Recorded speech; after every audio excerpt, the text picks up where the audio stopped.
Sunday double header లో జరిగింది ఏమిట్రా అంటే ఒకటేమో బౌలర్స్ డామినేట్ చేసిన మ్యాచ్, ఇంకొకటేమో బ్యాటర్ సగం వరకు డామినేట్ చేసిన మ్యాచ్. విచిత్రంగా ఏమిట్రా అంటే పాయింట్స్ టేబుల్లో మార్పులు జరిగాయి అండ్ పాయింట్స్ టేబుల్లో ఒక టీం టాప్కి వెళ్ళిపోయారు, ఒక టీం 5 నుంచి 3ర్డ్కి వెళ్ళిపోయారు. క్యా హువా రే, అసలు ఏం జరిగింది నా మొత్తం మ్యాచ్ లో? For the first time ever ఓ మనిషి తన కెరీర్ మొత్తంలో కూడా నంబర్ 9కి వచ్చాడు బ్యాటింగ్ కి. ఎవరు, క్యా కథ, బాత్ కరేంగే, let's get started. Hi, welcome to stump tales. నా పేరు కౌశిక్. ఇప్పటిదాకా ఎప్పుడు కూడా ఈ ఛానల్కి వచ్చి ఉంటే నమస్కారం. స్టంప్ టేల్స్, నా పేరు కౌశిక్ అండ్ సబ్స్క్రైబ్ బటన్ కొట్టి పెట్టండి. ప్రతిరోజు కూడా ఐపీఎల్కి సంబంధించిన వీడియోతో ముందుకు వస్తున్నాం అండ్ అలాగే ఐపీఎల్ అయిపోయిన తర్వాత T20 వరల్డ్ కప్, దాని తర్వాత Olympics and of course every other sport ని కవర్ చేస్తూ ఉంటాం. సో ఈ జర్నీ మాతో పాటు మొదలు పెడితే పనికొస్తుంది, మాటినండి. ఆల్రెడీ సబ్స్క్రైబ్ చేసిన అందరికీ కూడా థ్యాంక్ యూ సో మచ్. చేయాలా వద్దని ఆలోచిస్తుంటే వీడియో చూడండి, ఎక్కడో చోట I will probably get a smile on your face and మీరు అప్పుడు సబ్స్క్రైబ్ చేసి పెట్టాలి. ఓకేనా? 2 మ్యాచ్లు జరిగాయి. దానిలో ఫస్ట్ మ్యాచ్ గురించి ఫస్ట్ మాట్లాడదాం. స్టార్ట్ మరోసారి రాలేదు, అజింక్య రహానే త్వరగా అవుట్ అయిపోయాడు. ఓవరాల్ గా వాళ్ళ బ్యాటింగ్ చూసుకుంటే కనుక star with the bat was Ravindra Jadeja. 165 strike rate లో బ్యాటింగ్ చేశాడు. 26 balls లో 43 అంతా కొట్టాడు. తను బాగానే ఆడాడు. రుతురాజ్ గైక్వాడ్ అంత వరకు ఒక 30 అంతా కొట్టాడు. డారెన్ మిచెల్ కూడా కొంచెం 30 కొట్టాడు 150 స్ట్రైక్ రేట్ తోటి, which tells that is a good enough batter. International standard quality batter. తను ఫామ్ లోకి వచ్చాడు, రన్ స్కోర్ చేస్తున్నాడు. దాంతో పాటుగా జరిగిన ఇంకో విషయం ఏమిట్రా అంటే మహేంద్ర సింగ్ ధోని తన కెరియర్ లో ఐపీఎల్ కెరియర్ లో for the first time ever number 9 లో బ్యాటింగ్ చేయడానికి వచ్చాడు. They was enough opportunity for to come at number 7. ఒక 5 overs ఉండగా వచ్చుండొచ్చు, బట్ ఇక్కడతో క్లియర్ అయిపోయింది. ఇంకా డౌటే లేదు, తన మోకాలకి ఏదైతే ఇష్యూ ఉందో ఖచ్చితంగా తనని హ్యాంపర్ చేస్తోంది. అది పెట్టుకొని తను ముందు బ్యాటింగ్ కి రాలేడు. బికాస్ బ్యాటింగ్ వస్తే ఆయన అంత పరిగెత్తలేనప్పుడు వచ్చి టీంకి ఇబ్బంది కలిగించలేడు. అందుకని ఆఖరిలో 3 balls ఉన్నప్పుడు 6 balls ఉన్నప్పుడు మాత్రమే బ్యాటింగ్ వస్తాడు. అలా అని చెప్పి ప్రతి మ్యాచ్ లో అందరూ అవుట్ అయిపోవాలని కోరుకోవడం కూడా ఒక టీం పాయింట్ ఆఫ్ వ్యూ నుంచి కరెక్ట్ కాదు. ధోని ఫ్యాన్స్ గా మీకు అది కరెక్ట్ అనిపించవచ్చు, నేను ధోని ఫ్యాన్నే, కానీ ఇది టీమ్ స్పోర్ట్ కాబట్టి ఈవెన్చువల్ గా ఐ థింక్ ధోని వస్తే, if it happens by chance great, but అందరూ అవుట్ అయిపోవాలి, ధోని వచ్చి బ్యాటింగ్ చేయాలి అనుకోవడం కాస్త ఇక ఆపేస్తే బాగుంటుంది. బికాస్ ధోనియే ఐ థింక్ అది ఎంజాయ్ చేస్తున్నట్టుగా లేదు. చాలా మంది సిఎస్కే ఫ్యాన్స్ అది ఎంజాయ్ చేస్తున్నట్టుగా లేదు. I'm not sure if you looking at the reels on Instagram. నా ఫీడ్ లో చాలా వచ్చాయి where lot of CSK fans, Tamil fans, వాళ్ళందరూ కూడా అంటున్నారు దట్ ఈ వికెట్లు పడిపోవాలి. లైక్ మన రుతురాజ్ గైక్వాడ్ 98 కొట్టి అవుట్ అయిపోయిన తర్వాత కూడా అందరు చప్పట్లు కొడుతున్నారు. ఎందుకంటే రుతురాజ్ గైక్వాడ్ బాగా ఆడాడని కాదు, ధోని బ్యాటింగ్ వస్తున్నాడని. I understand the sentiment and emotion behind Dhoni could possibly be playing the last season, all of that, but organic గా జరిగితే బాగుంటుంది. అది కాస్త ఎక్కడో జరగట్లేదు, కొంచెం శృతి మించుతున్నట్టుగా అనిపిస్తోంది. అగైన్ నా personal opinion, I'm sure I'll get a lot of flack for this, but నా ఛానల్లో కూడా నాకు నచ్చింది నేను చెప్పలేకపోతే ఇంకెందుకు భయ్యా, ఇంకెందుకు, అందుకని చెప్పేస్తున్నాను. But clear that he's not somebody who'll hamper the team. తన వల్ల టీంకి ఇబ్బంది కలుగుతుందంటే ఆ పని చేయడం, అందుకని తన పైకి రావట్లేదు. Credit to him for that. తనకి this nothing left for Dhoni to prove. ఆడుతోంది ఫ్యాన్స్ కోసమే, తెలిసిన విషయమే. కాకపోతే తను నంబర్ 9 లో రావడం, ఫస్ట్ బాల్ కి అవుట్ అయిపోయాడు. So nothing much to cheer about for the fans. ఎంట్రీకి మాత్రమే చీర్ చేసుకున్నారు. ఎంత వేగంగా వచ్చి అంత వేగంగా వెళ్ళిపోవాల్సి వచ్చింది. హర్షల్ పటేల్ టుక్ 3 wickets. రాహుల్ చహర్ చాలా బాగా బౌలింగ్ వేశాడు. But biggest disappointment happen to be Shivam Dube, because back to back games లో ఫస్ట్ బాల్ కి అవుట్ అయిపోయాడు. ఆ రోజేమో బ్రార్ బౌలింగ్ లో అవుట్ అయ్యాడు, ఇక్కడేమో రాహుల్ చహర్ బౌలింగ్ లో అవుట్ అయిపోయాడు. Rahul Chahar bowled phenomenal spell, 3 wickets అని లైక్ చేశాడు. హర్షల్ పటేల్ కూడా చాలా బాగా బౌలింగ్ చేశాడు. యాక్చువల్లీ బౌలర్స్ డామినేట్ చేశాడు. లుక్ లైక్ పంజాబ్ కింగ్స్ గెలిచేస్తారు మరోసారి. లిమిట్ 6-0 అన్నట్టుగా అనిపించింది.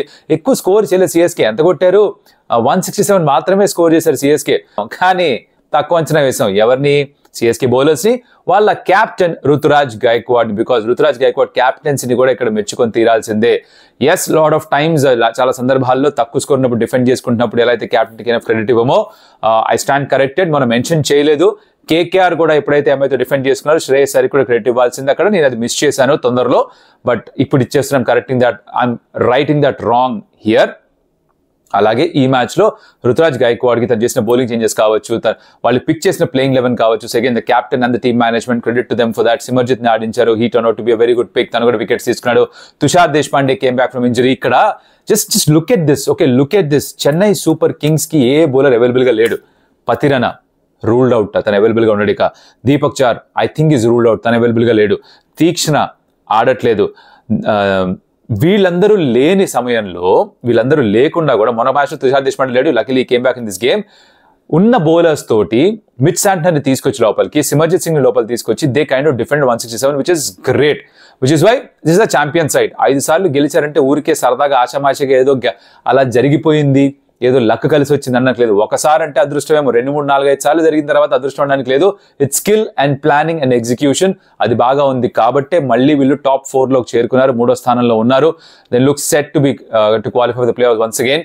అండ్ 28 రన్స్తో గెలిచారు. Jadeja was very good, 3 wickets తీసుకున్నాడు, 40 కంటే ఎక్కువ స్కోర్ చేశాడు, man of the match performance కూడా దానికి వచ్చింది. అండ్ ఉక్కిరి బిక్కిరి చేశారు పంజాబ్ కింగ్స్ బ్యాటింగ్ యూనిట్ని కూడా.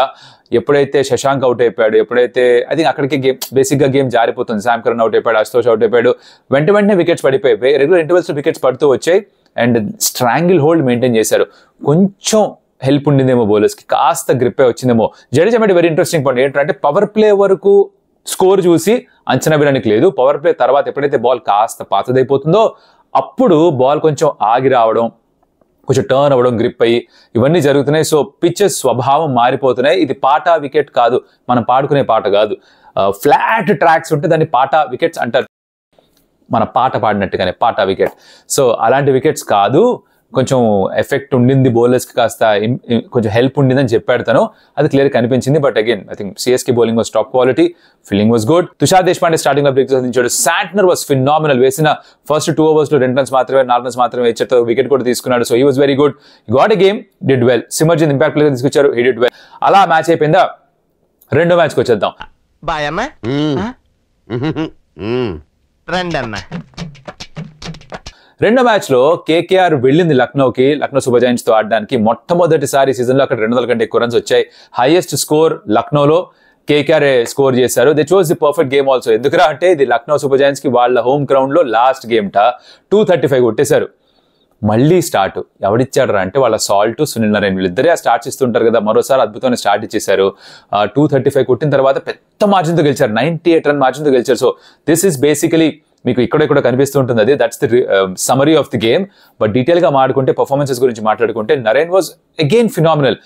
ఒకటే ఒక కంప్లైంట్ ఏమన్నా నాకు బౌలర్స్కి అగేన్స్ట్గా ఉందా అంటే, ఎలా అయితే ఆర్సీబీ వేశారో, ఎంఐ వేశారో, కాస్త కొంచెం తెలివిగా వేశారు అనిపించింది. ఏమిట్రా అంటే they bowl that ball into his pads, yorkers వేశారు, కాళ్ళ మీదకి, కాళ్ళు ఫ్రంట్ లెగ్ జరిపేస్తాడు కాబట్టి కాళ్ళని టార్గెట్ చేశారు, లేదా అవుట్ సైడ్ ది ఆప్షన్ దూరంగా వేశారు, లేదా బౌన్సర్ వేస్తే హెల్మెట్ దగ్గరికి వేశారు.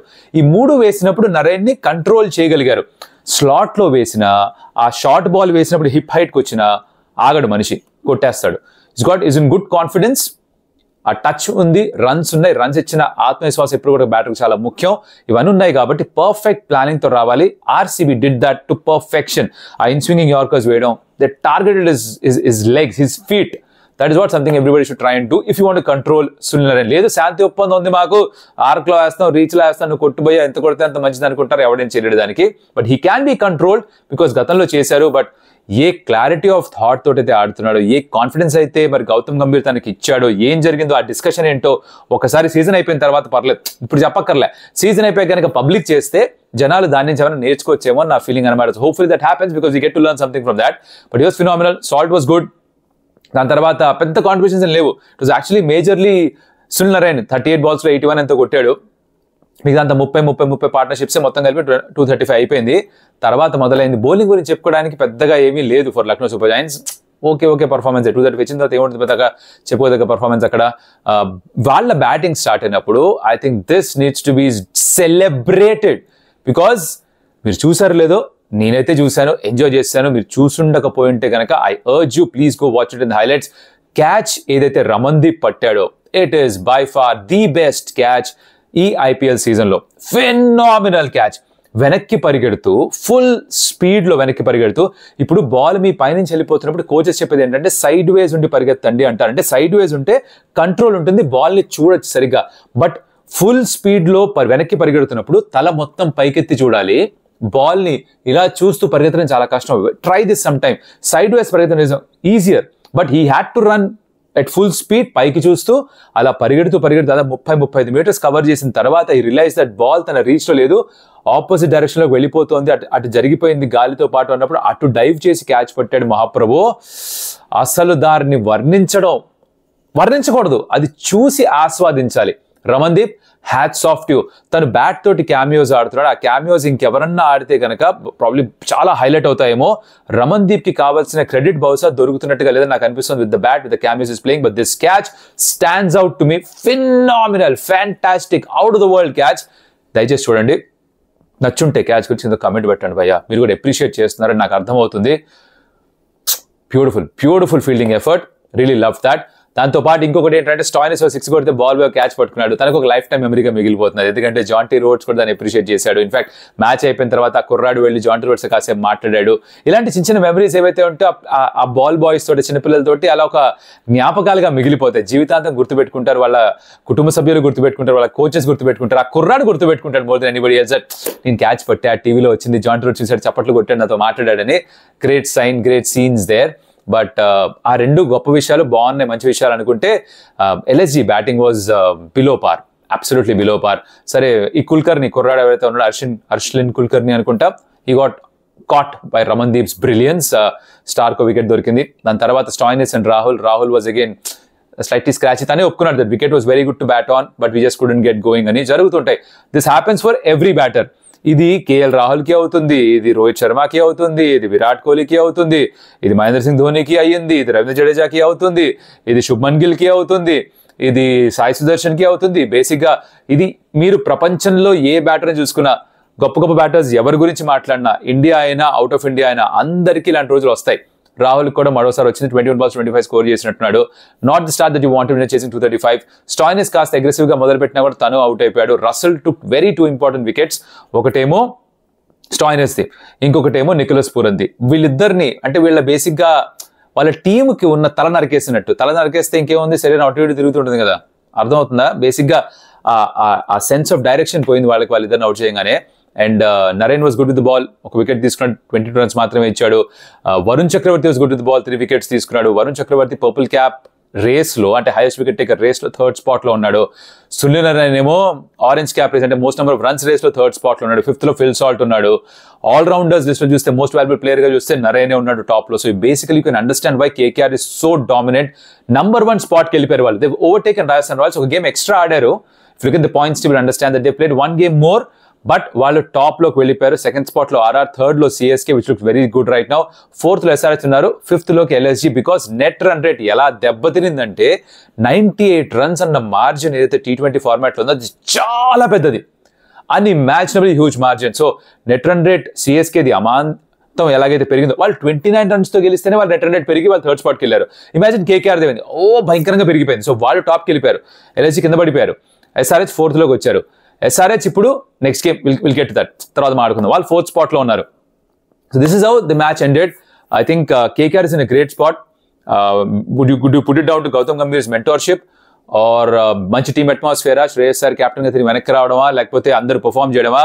ఇప్పుడు సాల్ట్ రీప్లేస్మెంట్ ప్లేయర్గా వచ్చి తను పర్ఫామ్ చేస్తున్నాడు. 5th highest run getter ఈ సీజన్ లో ఇప్పటిదాకా. సునీల్ నరేన్కి ఒక కాన్ఫిడెన్స్ ఇచ్చారు, నువ్వు పైకి వెళ్ళి బ్యాటింగ్ చేయమని. గంభీర్ ఇచ్చాడని చెప్పి తనే చెప్పాడు ఒక పోస్ట్ మ్యాచ్ ఇంటర్వ్యూలో. అండ్ క్రిష్ రఘువంశీ లాంటి యంగ్ ప్లేయర్స్ ని బ్యాక్ చేస్తున్నారు. దాంట్లో నితీష్ రాణా లాంటి ప్లేయర్స్ కి అవకాశాలు దొరకట్లేదు. బట్ బౌలర్స్ అందరూ పర్ఫామ్ చేస్తారు. వెంకటేశ్వర్ రన్ స్కోర్ చేస్తున్నాడు. మనీష్ పాండే ఇంపాక్ట్ సబ్ తను కాంట్రిబ్యూట్ చేస్తాడు. So this atmosphere is brilliant the team. Russell contribute చేస్తాడు. రింకు సింగ్ మాత్రమే బౌస్ అయిపోయేదాకా ఎక్కువ అవకాశాలు రాలేదు, fair to the chap. But తను కూడా is in the mix always. Harshit Rana బాగా పర్ఫామ్ చేస్తున్నాడు. వైభవ్ అరోరా బాగా పర్ఫామ్ చేస్తున్నాడు. స్పిన్నర్స్ ఇద్దరు కూడా బాగా బౌలింగ్ చేస్తున్నారు. సో ఇది ఒక very solid unit. And I think there are strong contenders for the title this time again. Core bowler Jeet Bo antuntaru veellu, and KKR team to beat la maaripoyindi. So RR and KKR right now the favorites for me as far as the top 2 slots are concerned. Playoffs ki lindha evarana gelavatchu, but top 2 slots ki veelle gatti poti istunaru నాకు అనిపిస్తోంది. హర్షిత్ రాణా గురించి ఒకటి మాట్లాడాలి. ఏంట్రా అంటే wicket తీసుకున్న తర్వాత అన్నాడు, ఇది ఎందుకు చేశాడు, ఇది ఒక విధంగా నేను సెలబ్రేట్ చేసుకుంటే లాస్ట్ టైం నన్ను సస్పెండ్ చేశారు కదా, నేనేమి చేయను, నేను సైలెంట్ గా ఉంటా అని కాస్త మాక్ చేస్తూ వ్యంగ్యంగా చూపించింది. అది కూడా కాకపోతే చేసిన మంచి పని ఏమిటంటే బ్యాట్స్మెన్ వైపు అని చూపించలేదు, పక్కకు తిరిగాడు. ఇది ఇంపార్టెంట్. బేసిక్ గా క్రికెట్ లో ఏమిట్రా అంటే మీరు సెలబ్రేట్ చేసుకోవచ్చు, కానీ అవతల వాడిని ఎగతాళి చేసి సెలబ్రేట్ చేసుకోవాల్సిన అవసరం లేదు. అలా చేస్తే కోడ్ ఆఫ్ కాండక్ట్ ని వైలేట్ చేసినట్టు. ఇప్పుడు మీరు గెలిచిన తర్వాత మీరు అవుట్ చేసిన తర్వాత బ్యాటర్ని సెండ్ ఆఫ్ ఇవ్వడం, ఇవన్నీ చేయకూడదు. ఎవరు చేసినా తప్పే. ఐఎమ్ షూర్ చాలా సందర్భాల్లో గొప్ప గొప్ప క్రికెటర్స్ కూడా చేసి ఉంటారు. ఎవరు చేసినా ఇది తప్పే. ఎవరికి సెండ్ ఆఫ్లు ఇవ్వకూడదు. అది మీరు అగ్రెషన్ సూపర్ తోపు అనుకోవడాల్సిన అవసరం లేదు. ఆపోనెంట్కి రెస్పెక్ట్ ఇవ్వడం ఈ గేమ్లో చిన్నప్పటి నుంచి నేర్పించేది. అది చేయలేదు కాబట్టి తనకి బ్యాన్, 1 మ్యాచ్ సస్పెన్షన్ దొరికింది. వెనక్కి వచ్చిన తర్వాత అన్నాడు పక్క తిరిగిపోయాడు. But that is the story behind it. So that's how both these games ended. Points table is like set top 4 teams వీళ్ళు ఆ బాటంలోనే ఎంఐ తోటి నెక్స్ట్ గేమ్లో సన్ రైజ్ హైదరాబాద్ ఆడతారు. So it's time for the preview. MI is taking on Sunrise Hyderabad and match జరుగుతుంది వాంఖేడే స్టేడియంలో ముంబైలో. MI confidence is in పాతాళం. అధోగతి అంటారే, అది ఎంఐ పరిస్థితి. ఎందుకురా అంటే కెప్టెన్కి టీం మీద కంట్రోల్ ఉన్నట్టుగా అనిపించట్లేదు. 2 ఫ్యాక్షన్స్గా మారిపోయినట్టుగా, చీలిపోయినట్టుగా అనిపిస్తోంది.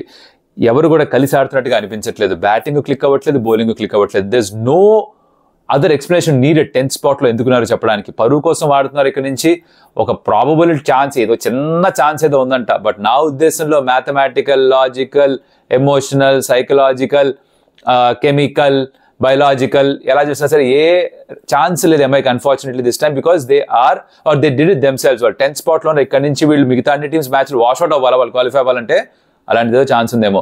But they going to play against Sunrise Hyderabad and SRH ki match is more important than MI. MI is playing for pride, but SRH is playing because they want to stay in those top 4. SRH ఇప్పుడేమి easy cake walk కాదు, because ఇప్పుడున్న పొజిషన్లో వాళ్ళు కనీసం 3 గెలవాలి. గెలిస్తేనే 16 పాయింట్లు, 16 పాయింట్లు వస్తేనే అదర్ 2 గెలవాలి. 16 పాయింట్లకు చేరుకుంటేనే క్వాలిఫై అవుతామన్న డౌట్, ఒక కన్ఫర్మేషన్ వస్తుంది. కన్ఫర్మేషన్ కూడా ఇప్పుడు రాకపోవచ్చు, బికాజ్ ఐ థింక్ ఆ 3rd, 4th స్పాట్కి అందరికీ, ఆ 5th, 6th స్పాట్లో అందరికీ 16 పాయింట్లు వచ్చేసి నెట్ రన్ రేట్ ఫ్యాక్టర్ అయిపోతుందేమో అనిపిస్తుంది నాకు. So somebody might lose out even if they get 16 points అన్న నాకు గట్ ఫీలింగ్. అదే కనుక జరిగితే you have to keep winning every single game in your hand. So SRHకి this lot at stake compared to MI. MI కోల్పోయేదేం లేదు ఇక్కడ, కిందే ఉన్నారు, కిందే ఉంటారు, రైట్? వాళ్ళు పెద్ద క్వాలిఫై అయ్యే ఛాన్సులు కూడా లేవు. సో SRHకి this more pressure. Talking about the wicket, Wankhede is always a high scoring venue. Yes, last game against KKR ball కాస్త ఎక్స్ట్రా బౌన్స్ అయింది, కొంచెం బౌన్స్ అయ్యేసరికి హడావిడి పడిపోయారు. బట్ ఆస్ట్రేలియన్ ప్లేయర్స్ ఎవరైతే ఉన్నారో, సౌత్ ఆఫ్రికన్ ప్లేయర్స్ ఎవరైతే ఉన్నారో సన్ రైజర్స్ హైదరాబాద్ టీంలో, they would enjoy the bounce for sure, because Australians అయినా, లైక్ ఫర్ ఎగ్జాంపుల్ హెడ్ అయినా, కమిన్స్ అయినా, or for that matter Klaasen అయినా, మాక్రమ్ అయినా, యెన్సన్ అయినా, they would love their extra bounce, right? వాళ్ళు పుట్టి పెరిగిందే అలాంటి పరిస్థితుల్లో, అలాంటి వాతావరణంలో. సో ఆ బౌన్స్ బాగా ఎంజాయ్ చేస్తారు. So I think they will be happy with that. High scoring గేమ్గా ఉంటే క్రౌడ్కి మంచిది. I would like to see a contest between bat and ball. 170, 180, 190 కొట్టినా కూడా మంచి కాంటెస్ట్ ఉంటే నాకు బాగుంటుంది. మొన్న భువి అన్నట్టుగా పోస్ట్ మ్యాచ్ ఇంటర్వ్యూలో కొంచెం స్వింగ్ ఇస్తే మేము కూడా హ్యాపీగా ఫీల్ అవుతాంగా, మేము కూడా బతుకుతాంగా, మేము కూడా కాస్త రెండు వికెట్లు వెనకేసుకుంటాంగా అనలేదు. అలా కాస్త వాళ్ళకు కూడా కొంచెం హెల్ప్ ఉండాలి. బ్యాటర్స్కి కూడా కొంచెం షార్ట్స్కి వాల్యూ దొరకాలి. This is what I hope for. Playing eleven విషయానికి వస్తే కనుక I think that MI might try some changes, because ఎలాగో సీజన్ అయిపోయింది. సో ఎవరికైతే అవకాశాలు దొరకలేదో ఇప్పటిదాకా వాళ్ళకి బహుశా ఛాన్సెస్ ఇచ్చే స్కోప్ నాకు కనిపిస్తుంది, బికాజ్ సీజన్ అయిపోయింది కదా, they almost done and dusted. So మళ్ళీ అదే ప్లేయర్స్తో ఆడిన ప్రయోజనం లేదు. అండ్ ఎవరైతే వరల్డ్ కప్కి వెళ్తున్నారో వాళ్ళందరూ కూడా ఆడకుండా ప్రతి మ్యాచ్ కాస్త రెస్ట్ తీసుకోవడానికి కూడా అవకాశం ఇది. ఒకవేళ మీరు ప్లే ఆఫ్స్ కండిషన్లో ఉన్నారు, మీరు ప్లే ఆఫ్స్కి వెళ్ళిపోతున్నారు, ప్రతి మ్యాచ్ గెలిస్తే వెళ్తారని ఒక నమ్మకం ఏమైనా ఉంటే ఆడతారేమో. లాంగ్ టర్మ్ వ్యూలో ఆలోచిస్తే ఆర్ బిగర్ పిక్చర్ చూస్తే కనుక వాళ్ళకి రెస్ట్ ఇస్తే బెటర్ అని అనుకుంటున్నా. So in that aspect maybe they will try some new faces is what I think. SRH will go with their best possible 11. Marco Jansen last game ఆడాడు. He might enjoy the bounce at Wankhede, but do I think that move is great? I'm not so sure. తన place ఎవరైనా ఆడాలా? Maybe Markram comes back or Glenn Phillips కూడా maybe game ఇవ్వచ్చేమో. But Glenn ఫిలిప్స్ని ఇన్ని రోజులు ఆడించుకోండి, ఇప్పుడు సడన్గా ఆడిస్తారా అన్న ప్రశ్న కూడా ఉంటుంది. బ్యాటింగ్ కొంచెం వీక్ అయినట్టుగా అనిపించట్లేదు మీకు మార్క్రమ్ లేకపోతే? సన్ రైజ్ హైదరాబాద్ లైనప్ చూస్తే yes they got to 200, but Nitish played an outstanding knock. Klaasen లాస్ట్లో ఫినిష్ చేశాడు కాబట్టి వచ్చింది. మరోసారి హెడ్ కొంచెం సెడేట్ హాఫ్ సెంచరీ కొట్టినా కూడా he was also there. Head and Abhishek Sharma fire అవ్వకపోతే ఏంటి పరిస్థితి అని ఒక క్వశ్చన్ మార్క్ ఉంటుందా? Markram use to steady that ship. తను లేకపోతే ఇంకొక బ్యాటర్ ఎవరైనా కావాలిగా. ఇండియన్ బ్యాటర్ మిడిల్ ఆర్డర్లో ఎవరంతగా షైన్ అవ్వట్లేదు except for Nitish Kumar Reddy. So NKR ఉన్నాడు కాబట్టి సరిపోతుంది, కైండ్ ఆఫ్ ఆ బ్యాలెన్స్ మెయింటైన్ అవుతుంది. But otherwise I think slightly short on batting అనిపిస్తుంది. Maybe they should try Markram go to Glenn Phillips is what I personally feel. I don't know what they going to do. చూద్దాం ఏం జరుగుతుందో. So playing elevens కొంచెం డైసీగా అనిపిస్తున్నాయి. Who do I pick? Again to make things interesting MI should win. I keep saying this every day కదా, కింద teams గెలవాలి. But వీళ్ళు గెలిచినా కూడా ఇప్పుడు యాక్చువల్లీ పెద్ద ప్రయోజనం లేదు. They can't keep going up. But వాళ్ళ మ్యాచ్ అన్ని ఫార్మాలిటీగా మారిపోకుండా అంటే MI గెలవాలి. But again I think that probably SRH can outperform Mumbai Indians because head space of MI is very bad right now. ఇలాంటి సిచ్యువేషన్లో కొన్నిసార్లు they can bounce and come back fighting, come hard at you. So MI అది చేయగలిగితే could be interesting game for sure. But Sunrise Hyderabad is lot at stake. Pressure ఉంది, toss గెలిచి first batting చేస్తారా లేకపోతే మళ్ళీ చేసేద్దాం అనుకుంటారా is also a point of discussion. Because ఫ్యూచర్లో ఎప్పుడొకప్పుడు వాళ్ళు ఎవరో ఒకరు టాస్ గెలిచి అపోనెంట్స్ చేజ్ చేయండి అని చెప్పొచ్చు వాళ్ళని. బట్ ఇప్పుడు దాని గురించి ఆలోచించాలా, మొదటి బ్యాటింగ్ చేయాలా అన్న క్వశ్చన్ మార్క్ ఆన్సర్ కావాలి. టాస్లో తెలుస్తుంది అది. So that's how this is panned out. I like I said, I would hope that MI wins because that makes the table interesting. But I think it will be SRH because MI is down and out at this point of time. So that's what it is. ఇప్పటిదాకా video చూస్తుంటే thank you so much. ఒక comment, ఒక like, Ramandeep catch గురించి చెప్పండి భయ్య, ఏది చెప్పిన దాని గురించి మెన్షన్ చేయండి. అలాగే subscribe the channel Stump Tales because we're growing and please come be a part of the journey. Help us grow faster and quicker and let us expand. మీ హెల్ప్ కావాలి దాంట్లో. అండ్ మరొక మళ్ళీ కలుస్తా. కౌశిక్ సెలవు. బాయ్.